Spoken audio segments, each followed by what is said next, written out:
एकनाथ शिंदेंचं दावोसला जाणारं विमान इराण पाडणार होतं असा गंभीर आरोप आमदार रोहित पवारांनी केलाय। नियमांचं उल्लंघन केल्याबद्दल विमान पाडण्याचा इशारा इराण आणि इराकनं दिला होता असा दावा रोहित पवारांनी केलाय। पाहूया। बिना परवानगी जर विमान त्या देशामध्ये गेलं तर ते विमान पाडलंही जाऊ शकतं आणि तसंच काहीतरी हे एकनाथ शिंदे साहेबांच्या बाबतीत घडलं। अशा पद्धतीने जर हलगर्जी होणार असेल तर ती बाब अत्यंत गंभीर आणि चिंताजनक आहे। महाराष्ट्र सरकारकडे ही विनंती आहे की त्यांनी तात्काळ या गोष्टीची शहानिशा केली पाहिजे। रोहित पवार यांनी एकनाथ शिंदेंसंदर्भात देखील एक धक्कादायक दावा केलाय। दरम्यान यावेळी रोहित पवार यांनी VSR कंपनीवर गंभीर आरोप केले। VSRच्या बेजबाबदारपणामुळे एकनाथ शिंदेंचं विमान इराण पाडणार होता असा गंभीर आरोप रोहित पवारांनी केलाय। एकनाथ शिंदेंच्या दावोस दौऱ्यात VSR कंपनीनं नियमांचं उल्लंघन केल्यानं तत्कालीन मुख्यमंत्री एकनाथ शिंदे यांचं विमान पाडण्याचा इशारा इराण आणि इराकनं दिल्याचा आरोप रोहित पवारांनी केलाय। हे विमान म्हणजे 16 ते 20 जानेवारी दरम्यान 23ला हे दावोसला विमान गेलं होतं। कुठलंही विमान VIP ला घेऊन जात असेल नाहीतर तुम्ही स्वतः जात असाल तर फ्लाईट प्लॅन द्यावा लागतो। फ्लाईट प्लॅन जात असेल, समजा आपण पुण्यावरनं समजा दिल्लीला चाललोय, राजस्थानच्या एअरपोर्टला सांगावं लागतं, ETC ला सगळ्याला सांगत क्लिअरन्स घेत पुढे जावं लागतं की दुसरं विमान आहे का। आणि जर इंटरनॅशनल प्रवास असेल तर मग तिथे आपल्याला बघावं लागतं की दुसऱ्या देशांची परवानगी आहे का। आणि बिना परवानगी जर विमान त्या देशामध्ये गेलं तर ते विमान पाडलंही जाऊ शकतं आणि तसंच काहीतरी हे एकनाथ शिंदे साहेबांच्या बाबतीत घडलं अशी माहिती आमच्या आहे। एकनाथ शिंदे साहेब स्वतः होते आणि त्याच्यामध्ये काही इतर अधिकारी होते।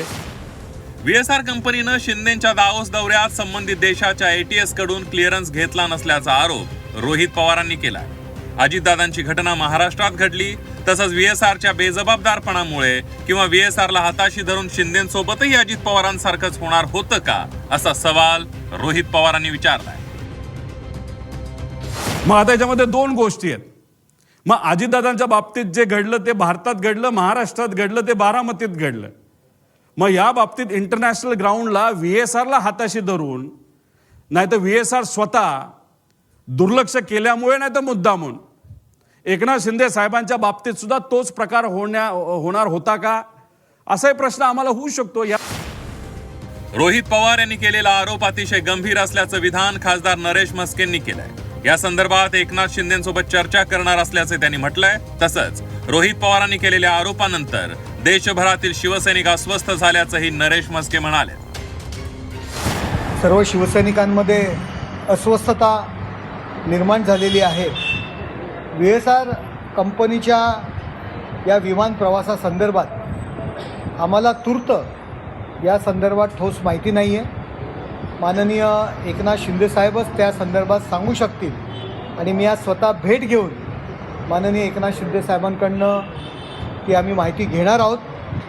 मुख्यमंत्र्यांना घेऊन जाणाऱ्या विमान प्रवासात जर अशा पद्धतीने जर हलगर्जी होणार असेल तर ती बाब अत्यंत गंभीर आणि चिंताजनक आहे। माझी महाराष्ट्र सरकारकडे ही विनंती आहे की त्यांनी तात्काळ या गोष्टीची शहानिशा केली पाहिजे।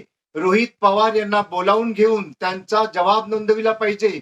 तसेच एकनाथ शिंदेजी साहेबांना तात्काळ त्यांनी दुप्पट त्यांची जी काही सिक्युरिटी सुरक्षा व्यवस्था आहे ती मजबूत केली पाहिजे।